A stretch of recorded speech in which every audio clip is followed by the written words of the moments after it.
Assalamualaikum warahmatullahi wabarakatuh. Pada sesi kali ini dalam termodinamika teknik kimia 1 kita akan membahas besaran dan sistem. Bersama saya Muflih Aris Adnan, dosen di Teknik Kimia Fakultas Teknologi Industri Universitas Islam Indonesia. Sebelum kita masuk ke besaran dan sistem, kita akan sedikit mengulang tentang materi yang sudah kita sampaikan di sesi sebelumnya, yaitu hukum termodinamika 2. Hukum termodinamika 2 berbunyi mustahil mengubah seluruh energi pada reservoir panas menjadi kerja melalui satu siklus tanpa ada transfer panas ke reservoir dingin. Pada sesi sebelumnya kita juga sudah mengambil contoh kendaraan begitu ya, sepeda motor yang kita punya, yang mana sepeda motor itu ada karburator sebagai hot reservoir, ada piston sebagai heat engine, dan juga ada knalpot sebagai cold reservoir. Jadi ketika motor nyala, lalu tiba-tiba kita sumbat knalpotnya, artinya kita putus aliran dari hot reservoir ke cold reservoir, kita sumbat cold reservoirnya, maka yang terjadi mesin itu akan mati. Artinya apa? Tidak ada kerja yang dihasilkan. Oleh karena itu, ya memang mau tidak mau kita harus membuang sebagian panas melalui cold reservoir agar energi itu keluar, gitu ya. Nah, dari sini juga kita membahas atau kita bisa dapatkan suatu istilah baru yang bernama entropi, yaitu arah energi. Sama seperti air ya, di bumi ini air itu selalu akan mengalir dari yang posisinya lebih atas ke posisinya lebih rendah. Nah, energi juga sama, dia punya arah energi begitu. Sebelumnya kita juga sudah membahas tentang hukum termodinamika 1, yang mana energi tidak dapat diciptakan maupun dimusnahkan, tetapi energi hanya dapat diubah bentuknya. Nah, dari sini kita juga mengenal istilah baru, yaitu energi dalam. Kita pada sesi sebelumnya mengambil contoh berupa kayu. Kayu itu meskipun tidak panas, tapi sebenarnya dia mengandung energi. Nah, itulah yang namanya energi dalam. Jadi energi yang terkandung pada suatu zat, suatu benda begitu. Kita bisa merasakan energi dalam kayu ketika kita membakar kayu tersebut, atau istilah kerennya adalah mengoksidasinya. Pada saat kita membakar kayu, katakanlah kayu itu kita bakar di tungku, di atas tungku kita beri panci, lalu kita beri air begitu. Ketika kita bakar, maka kita bisa merasakan bahwa energi itu akan keluar dari kayu, energi dalam kayu akan keluar, lalu dia akan berpindah ke air, yang mengakibatkan airnya semakin lama semakin panas, dan juga berpindah ke udara yang mengakibatkan bahwa udara di sekitar tungku akan menjadi panas. Nah, sekarang kita coba lihat fokus ke udara yang di sekitar tungku. Semakin lama udara di sekitar tungku, artinya semakin jauh dari tungku, maka udaranya akan semakin dingin begitu ya, suhunya semakin rendah. Nah, di situ kita bisa tahu bahwa ternyata energi yang tadi keluar dari kayu itu berubah menjadi energi dalam di udara. Tapi kok suhunya tidak tinggi atau suhunya tidak panas? Ya memang karena energi dalam itu skalanya adalah mikroskopis. Jadi dia adalah energi yang dihasilkan oleh senyawa kimia atau ikatan-ikatan kimia, ikatan molekul begitu, sehingga memang tidak bisa kita rasakan karena yang namanya mikroskopis itu sangat kecil skalanya. Akan bisa kita rasakan kalau kita lihat ke air. Ketika kita lihat ke air, ya, ketika kita lihat ke air, maka air itu semakin lama semakin panas karena energinya tidak terlepas gitu. Dia akan ngumpul di air terus, hanya sebagian kecil yang keluar ke udara. Begitu airnya tuh suhunya naik sampai 100 derajat Celcius dalam kondisi atmosferis, maka dia akan mendidih lalu dia menguap. Nah, ketika dia menguap, maka energinya akan berpindah dari yang semula zat cair, fase cair, ke uap. Nah, energi yang berubah yang ada di uap nanti lama-lama dia akan bergabung dengan energi di udara, ya sudah. Nanti seakan-akan hilang, tapi sebenarnya dia tidak hilang karena dia berubah menjadi energi dalam dari dalam udara. Begitu kurang lebih. Hukum termo 2 dan hukum termo 1 yang sebelumnya sudah kita bahas ini merupakan fondasi termodinamika. Sehingga saya sarankan bagi yang belum paham tentang hukum termo 1 atau hukum termo 2, maka untuk berhenti dulu sampai stage ini, sampai slide ini. Silakan ulang kembali materi tentang hukum termo 1 atau hukum termo 2 dan Anda pahami baik-baik karena kedua hukum itu merupakan fondasi dari termodinamika. Bila Anda belum memahami hukum termo 1 dan hukum termo 2 ini secara baik, maka kedepannya akan cukup sulit untuk memahami konsep-konsep termodinamika. Bila ada yang perlu dipertanyakan, Anda bisa langsung tanya kepada kami via email atau juga Anda bisa tulis di kolom komentar. Insya Allah nanti akan kita tanggapi ya begitu, atau kita beri jawaban secara lebih sederhana. Nah, di sini kita juga menulis tentang termodinamika. Termodinamika adalah ilmu yang berkaitan dengan energi, perubahan energi, dan kaitannya dengan material. Dan di sini ada kata-kata dinamika yang berarti dia dinamis. Dinamis artinya dia berubah seiring dengan berubahnya waktu. Nanti kan kita bahas secara lebih detail termodinamika itu.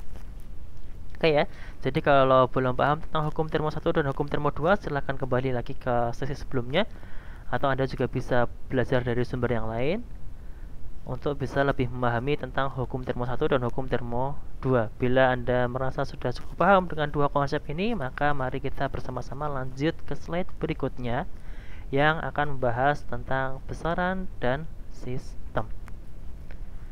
Mengenai besaran, di termodinamika kita mengenal suhu, bahasa Inggrisnya temperatur, simbolnya adalah T. Jadi dalam termodinamika simbolnya suhu itu adalah T yang berasal dari kata-kata temperatur. Dalam ilmu termodinamika kita hanya mengenal istilahnya adalah temperatur absolut. Temperatur absolut adalah temperatur yang mana satuannya itu bisa memiliki nilai 0.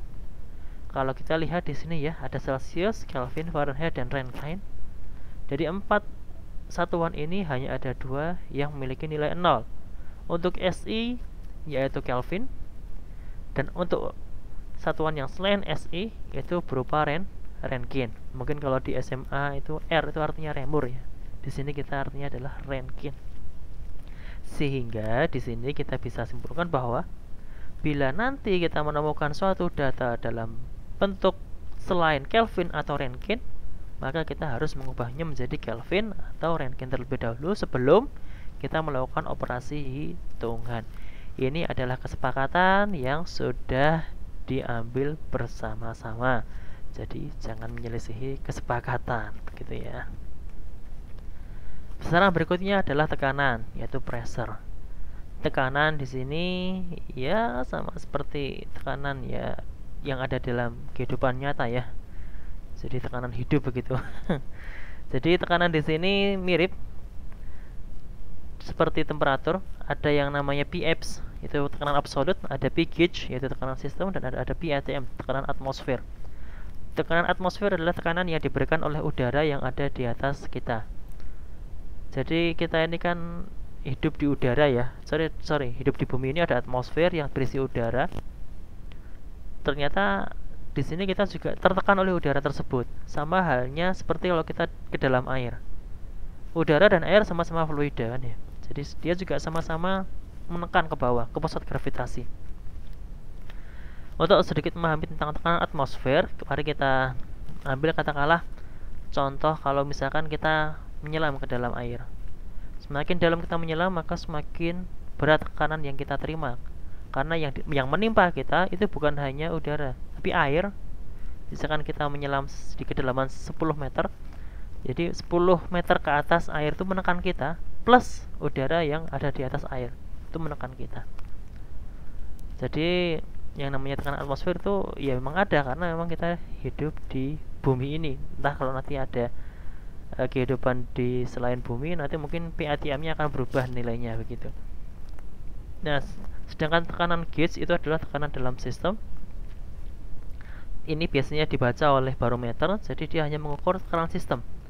Ibarat kata kalau kita menyelam, P gauge itu adalah tekanan yang diakibatkan oleh air yang di atas kita. Nah, kemudian ada juga tekanan absolut, yaitu tekanan total.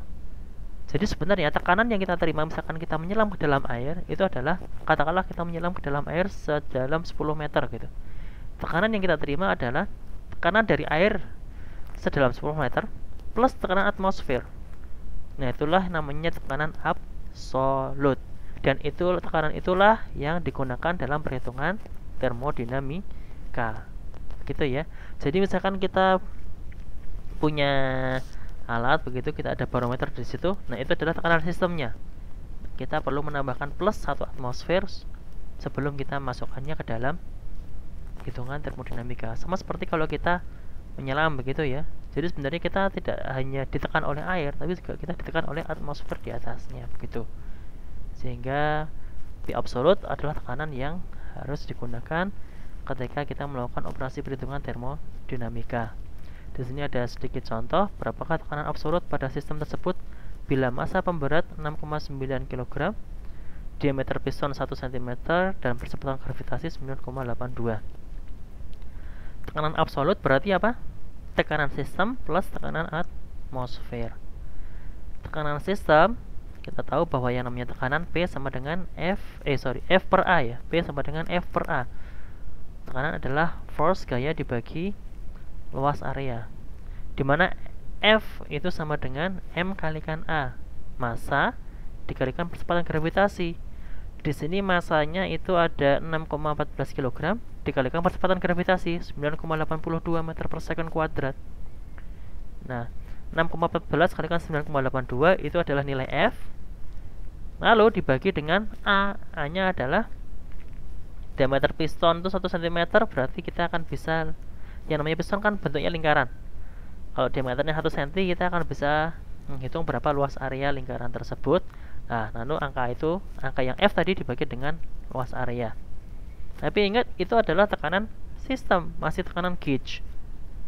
Nanti angka yang setelah kita dapatkan itu harus ditambah dengan 1 atmosfer. Begitu ya. Silahkan cari kertas kalau belum siap. Nanti Anda bisa kembali lagi atau mengulang penjelasan tadi, lalu Anda orek-orek sendiri begitu.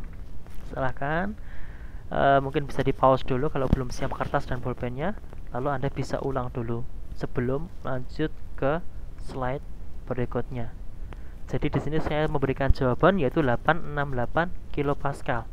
Silahkan dicoba sendiri. Kalau Anda bingung konversi satuannya, satuan kan ada banyak ya, ada PSI, ada ATM, ada bar, ada kilopascal, begitu ya. Nah, kalau Anda bingung tentang satuannya, Anda bisa melihat tabel konversi di buku Smith-Vaness Introduction to Chemical Engineering Thermodynamics di tabel A1, artinya appendix A, tabelnya nomor A1. Silahkan Anda lihat di situ. Sebelum lanjut ke slide berikutnya, saya sarankan untuk nge-pause dulu, lalu Anda kerjakan, temukan angka yang mirip dengan angka yang tertulis di sini, 868 kilopascal.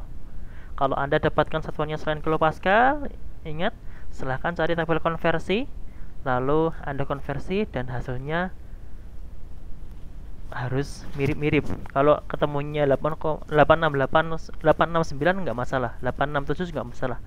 Itu mungkin hanya faktor konversi. Oke ya. Jadi sebelum lanjut silahkan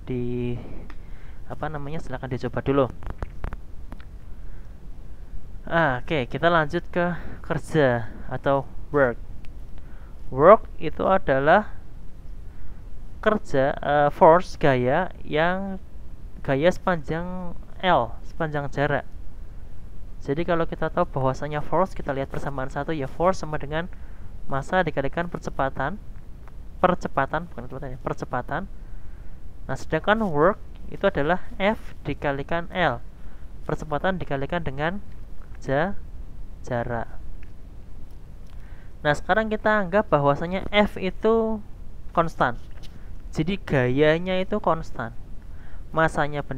Gayanya itu konstan, masanya benda konstan, massa benda konstan ya. Katakanlah kita melihat satu benda, ya masanya pasti konstan karena dia tidak shrinking, tidak tereduksi begitu masanya. Dan juga A-nya juga konstan. Katakanlah kita bicara tentang percepatan gravitasi. Percepatan gravitasi ya relatif konstan lah, tidak berubah begitu banyak. Sehingga kita bisa asumsikan bahwa F itu selalu konstan. Sekarang tinggal L-nya nih yang tidak konstan. Jadi jaraknya. Jadi ibarat kata kita ingin apa namanya, memindahkan suatu benda begitu, memindahkan suatu balok beratnya 100 gram, lalu gravitasinya katakanlah 10 meter per second kuadrat, ya tinggal dikalikan, F-nya kan konstan. Lalu kita pindah sejauh berapa meter, nah itulah gaya atau kerja, itulah kerja W. Nah, W ini di sini kita akan mengambil contoh piston. Piston itu berapa sih kerjanya begitu. Kalau piston kita bisa asumsikan bahwa dia konstan ya. Piston itu volumenya konstan, ukurannya konstan, bentuknya konstan lingkaran begitu, dan dengan jarak L tertentu. Sehingga berapa gaya yang bisa dihasilkan piston itu bisa kita lihat dengan dW sama dengan F kalikan dL. D itu adalah seperti delta, tapi dia incrementnya sangat kecil. Karena tadi kita sudah sepakat bahwa F-nya konstan ya, sehingga delta W, karena W sama dengan FL, kalau kita membuat delta di W, berarti either kita bisa membuat delta dF-nya dengan L konstan, atau karena kita punya F konstan, berarti yang kita delta adalah L-nya. Sehingga delta W sama dengan F kalikan delta L. Itu kalau kita menggunakan delta. Di sini karena kita ingin sangat precise, sangat teliti, sehingga deltanya sangat kecil. Karena deltanya sangat kecil, maka berubah menjadi D, simbol D, diferensial. Sehingga dW sama dengan F sama dengan F kalikan dL. Sekarang kita lihat fokus ke fokus ke F. F ini kalau kita lihat persamaan tekanan itu adalah P sama dengan F per A, sehingga F sama dengan P kalikan A seperti di persamaan nomor 5. Di sini F sama dengan P kalikan A persamaan nomor 5 itu bisa kita substitusi ke persamaan nomor 3. Jadi F-nya di persamaan nomor 5 kita masukkan ke F-nya persamaan nomor 3. Apa yang terjadi?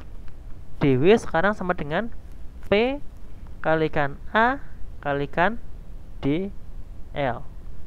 P tekanan kalikan A, luas penampang kalikan dL. Sebagaimana yang tadi saya ceritakan bahwa kita di sini berbicara tentang piston. Piston itu terbuat dari logam. Yang namanya logam tidak akan memuai, atau kalaupun memuai sangat kecil. Sehingga kita bisa asumsikan A-nya itu konstan. Mari kita lihat gambar di bawah sebelah kiri itu. Kalau A-nya konstan, ya, berarti A luas lingkaran begitu dikalikan tinggi lingkaran berarti adalah volume silinder. Piston biasanya silinder ya, piston ya. Sehingga A kalikan dL yang ada di persamaan 6 itu bisa kita ubah menjadi dV.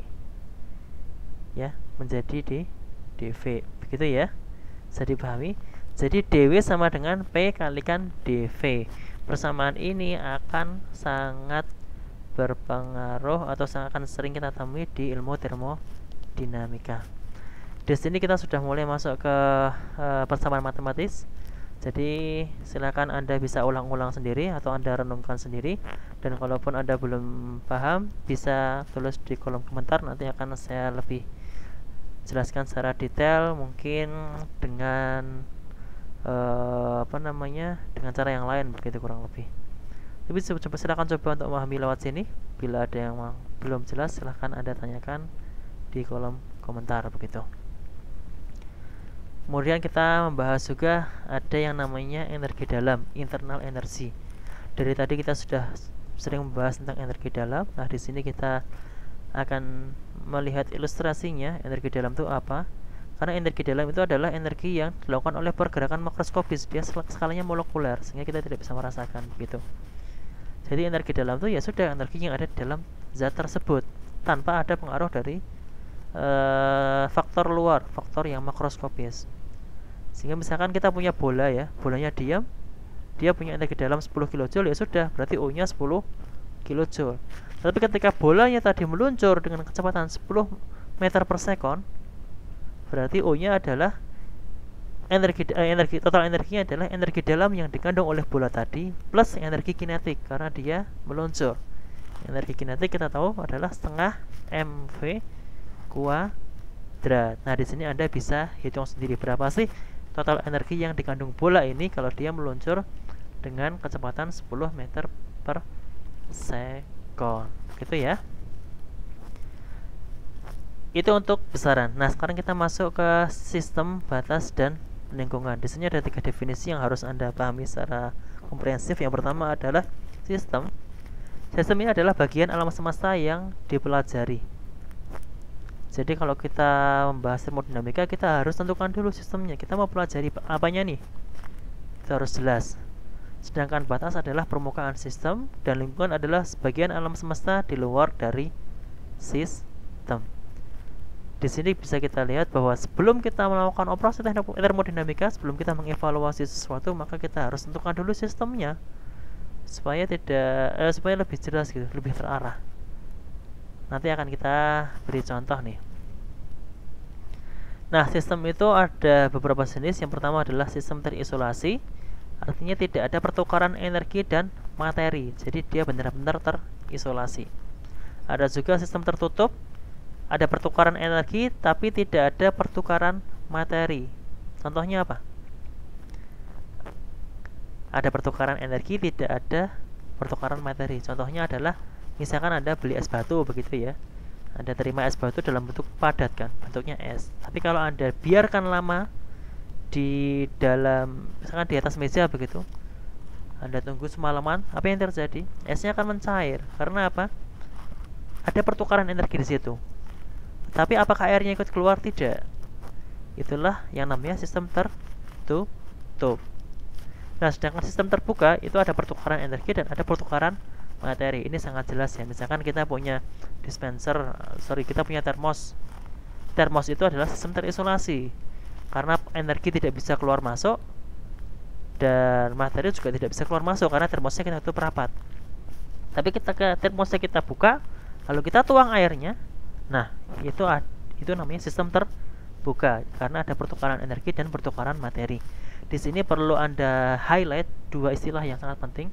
Tolong bedakan yang namanya sistem terisolasi dengan sistem tertutup. Kalau sistem terisolasi, baik materi maupun energi, jadi ibarat kita bicara termos, baik air panas di dalamnya itu akan tetap panas karena panasnya tidak keluar, dan juga tidak ada air panas yang keluar. Itulah sistem terisolasi. Tapi kalau sistem tertutup, kita ambil contoh es batu tadi ya. Kalau kita biarkan dia di luar selama semalaman, maka es batunya akan mencair karena ada pertukaran energi. Jadi ada panas yang masuk ke dalam es batu tadi sehingga mengakibatkan esnya mencair, tapi airnya tidak ada yang keluar. Udara juga tidak ada yang masuk. Gitu ya. Jadi itulah bedanya sistem terisolasi dengan sistem tertutup. Di sini ada contohnya di bawah. Oleh karena itu, di sini juga kita harus jeli dalam menentukan sistem. Itulah pentingnya kita menentukan sistem, begitu ya. Karena dari sistem itu kita bisa membuat definisi ini sebenarnya terisolasi atau terbuka, begitu. Sekarang ada pertanyaan. Jika sistemnya adalah minyak di dalam termos, jadi sistemnya adalah minyak di dalam termos yang warnanya orange tuh, termasuk sistem apakah itu? Termosnya adalah insulator. Minyaknya tidak keluar dan dia dikelilingi oleh insulator, berarti tidak ada panas yang keluar atau masuk. Berarti sistemnya adalah sistem tertutup, terbuka atau terisolasi? Terisolasi. Jawabannya adalah C. Kemudian di sini, jika sistemnya, ingat sistemnya adalah gas di tangki, termasuk sistem apakah ini? Gas di tangki. Jadi sistemnya adalah gas di tangki. Kita lihat di bagian kiri bawah ada gas yang masuk, ya. Di bagian kiri atau kanan atas ada gas yang keluar. Sedangkan kita sistemnya adalah tangki. Berarti ada yang masuk, ada yang keluar. Artinya sistemnya adalah sistem yang terbuka. Sekarang kita lihat. Jika sistemnya adalah air dalam ketel, jadi sistemnya adalah ketel. Kira-kira kalau melihat gambar ini, kira-kira sistemnya terbuka atau tertutup atau terisolasi? Kita lihat di situ ternyata ada uap air yang keluar. Artinya apa? Ada panas yang keluar plus juga ada air. Air kan materi ya, material ya. Ada massa yang keluar. Jadi materi keluar itu artinya kalau ada materi yang keluar, ada material yang keluar, berarti beratnya itu akan berkurang di dalam sistem. Itu artinya ada materi yang keluar kalau di sini. Ada yang keluar ya, berarti dia sistemnya adalah sistem yang terbuka. Oke ya. Nah, untuk sesi kali ini nampaknya cukup sekian dulu. Dan mudah-mudahan bermanfaat. Dan di sini kita sudah mulai masuk ke konsep termodinamika yang membutuhkan sedikit berpikir begitu. Silakan Anda renungi baik-baik, Anda cerna baik-baik, dan bila ada yang belum paham, Anda bisa mengulang lagi video ini atau sesi ini. Dan Anda juga masih bisa mengulang sesi sebelumnya. Tapi kalau masih juga belum paham, Anda juga bisa tulis di kolom komentar bagian mana yang belum paham. Insya Allah nanti akan kami beri penjelasannya secara lebih sederhana begitu. Kemudian Anda juga bisa open lah, silakan terbuka. Anda bisa mencari materi di sumber yang lain juga. Dan di sini materinya juga ada saya sertakan juga di sini. Anda bisa lihat di kolom deskripsi. Di situ Anda bisa mengunduh materinya dalam bentuk PDF gitu. Terima kasih sebelumnya. Wabillahi taufiq wal hidayah. Wassalamualaikum warahmatullahi wabarakatuh.